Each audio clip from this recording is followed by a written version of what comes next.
Narito na ang balita mula sa GMA Integrated News. Lalo pang bumagal ang inflation o ang pagbilis ng pagtaas ng presyo ng mga produkto at serbisyo sa bansa. Ayon sa Philippine Statistics Authority, nasa 3.9% ang inflation rate noong Disyembre, mas mababa sa 4.1% na naitala noong Nobyembre. Ikatlong sunod na buwan na ito ng pagbagal ng inflation at pinakamababa rin sa buong 2023. Ang pangunahing dahilan daw nito, mas mabagal na pagtaas ng presyo ng housing, tubig, kuryente, gas at iba pang fuel. Para sa buong 2023 naman, nasa 6% ang headline inflation, pasok sa 5 to 6% na target ng gobyerno noong nakaraang taon. Narito naman ang iba pang balita ang binabantayan ng GMA Integrated News. Mga deboto ng Itim na Nazareno maagang dumagsa sa Quiapo Church ngayong first Friday ng taon at ilang araw bago ang traslasyon.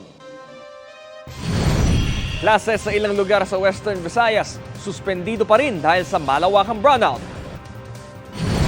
At malakas na ulan asahan ngayong umaga sa Northern Samar, Sorsogon at Romblon ayon sa Pag-asa.